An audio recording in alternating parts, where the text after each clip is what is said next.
Not all of your stress, but the vast majority of it comes from one key concept. It's going to blow your mind when you actually think about it. We go through all the examples. And that concept is the true source of your stress comes from other people. Okay, let me say that again. The true source of the vast majority of your stress comes from other people. Yes, there's the fear of sickness, there's the fear of death, there's the, financial fears.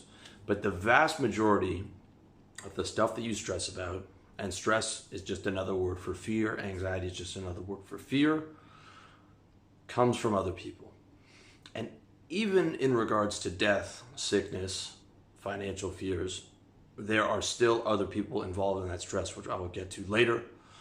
And fear is just a thought in present time, because present time is all that exists.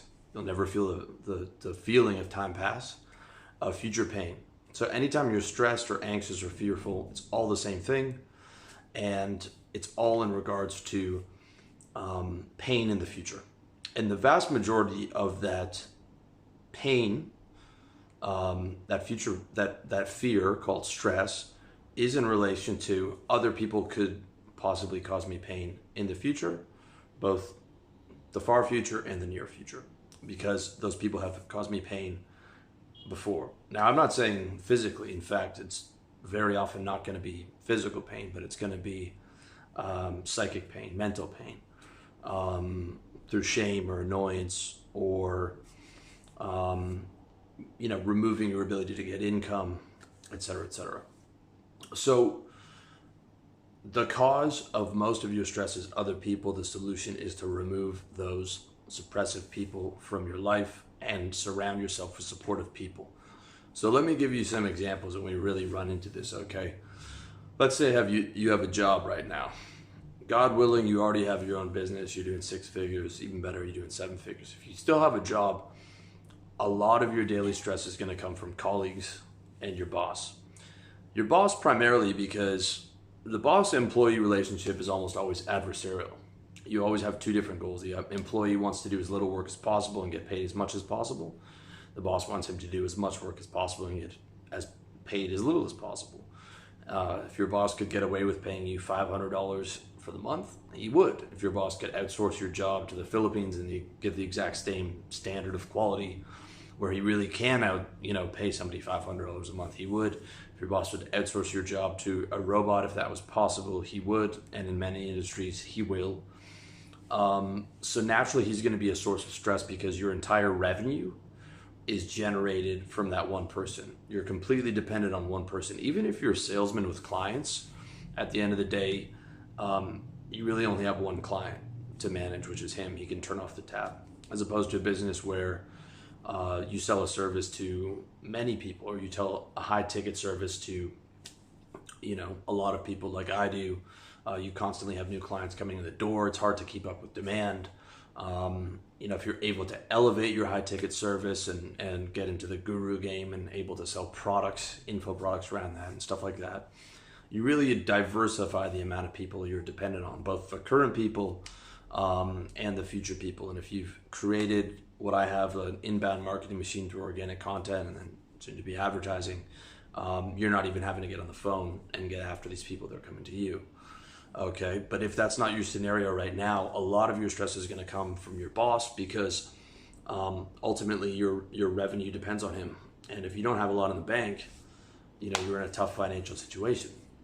And so a lot of your daily life at work is about making him happy, act a certain way, dress a certain way, come in at a certain time.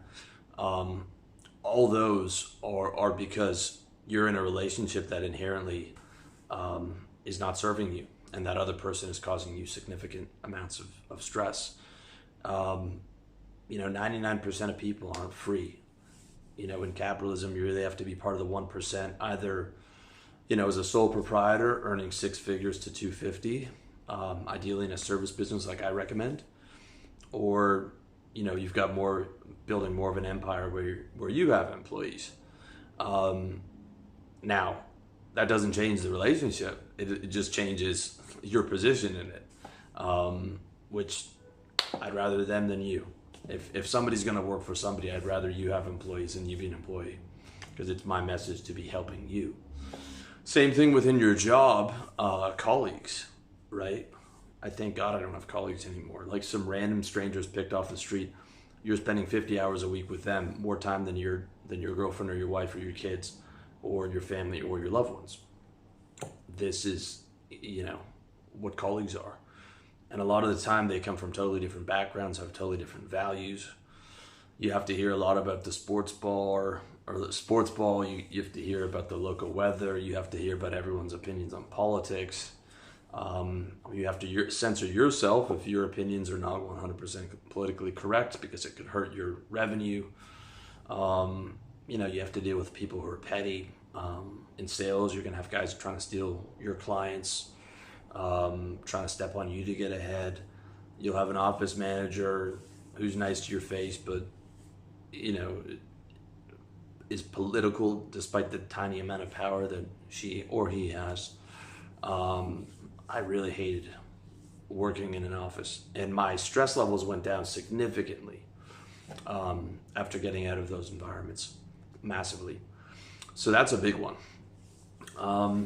Another big one is your clients. So if you're in sales like I was, you're gonna have a lot of bad clients, and because you might need to make 40 grand a month, like I did, to hit your target, you can't afford to fire anyone. You might even be in a business and you have a lot of bad clients. It could be because you're just making 6 figures and you don't want to go back down to making 60 grand a year, or you could be making 7 figures, but you're prioritizing money over your fulfillment.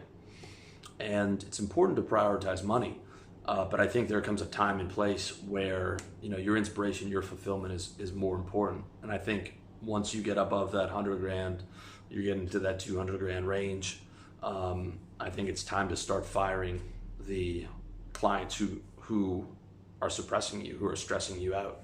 When you're like, fuck, this guy's calling again.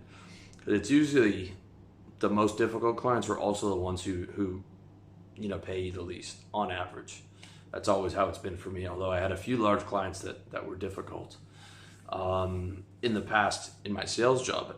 Now I have an awesome business, and I like talking to all my clients. I look forward to all my calls, my peak performance coaching program.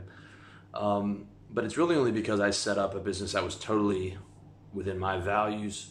I'm able to express myself freely on camera. So like attracts like. I attract clients who are like me, and naturally I get along with them. So that's really important. And if you're in sales, there's not much you can do about it except starting your own business. If you're in your own business, the best thing you can do is go out and be more aggressive, either on outbound or more aggressive on spending money on advertising for your inbound, so that you can afford to fire, the bottom 20% of your clients who are making your life difficult. You don't have to do it right away, and a lot of times that's not smart. You put up with them until you can get your income up. But ultimately, if you've got a proper sales funnel and you're continuing to grow every year, because if a business isn't growing, it's dying, then you're going to be able to afford to replace those clients. And often that is an extra motivation to go out and get more clients. Because sometimes it can be difficult to be inspired to go get more money if you're struggling. But if you're saying, hey, 2 to 3 months from now, I don't have to deal with these guys anymore, that gives you a bit of extra oomph to go out and get some new clients. Another big area is, your wife or your girlfriend. Like, if your wife or your girlfriend is a major source of stress, gotta tell you, man, probably in a toxic relationship, and that relationship should end. The sooner the better. Okay.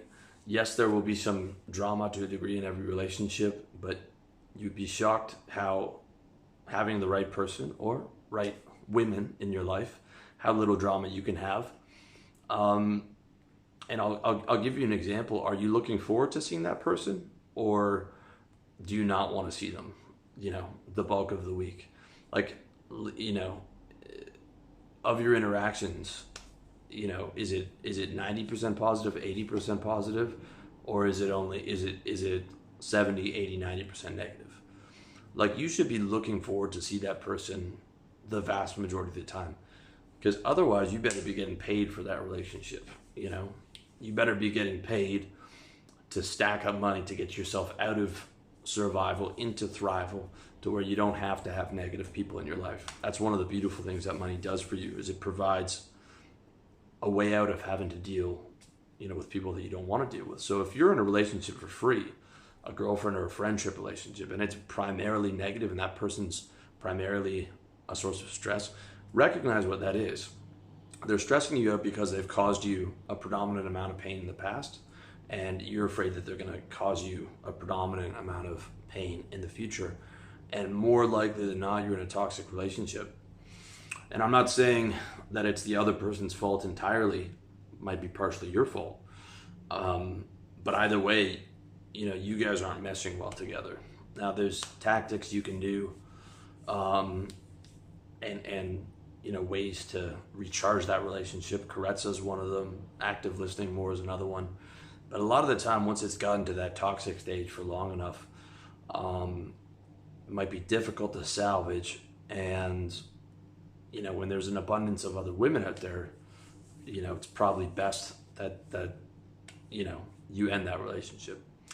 Same thing with friendships. You know, one thing you'll notice, and I notice this with a lot of my clients, some of my clients are multimillionaires in their 40s, some of them are younger guys in their 20s. Especially with the younger guys, I've noticed that as they start to elevate themselves, you know, they're getting real serious about the gym, the diet, building their business.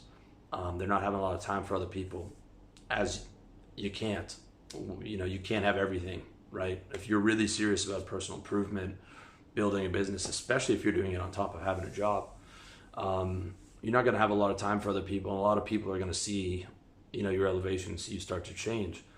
And for these young guys especially, their friends aren't liking it. Their friends are trying to cut them down. They're telling them the business won't work.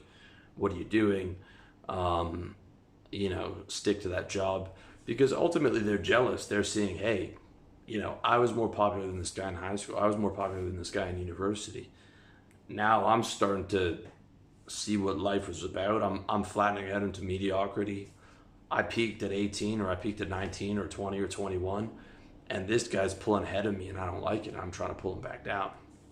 And you'd be surprised how often that happens.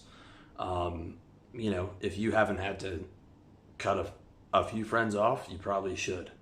You know, you can probably think about it right now. If you haven't cut off a bunch of people, there's probably 2 or 3 guys that are holding you back right now.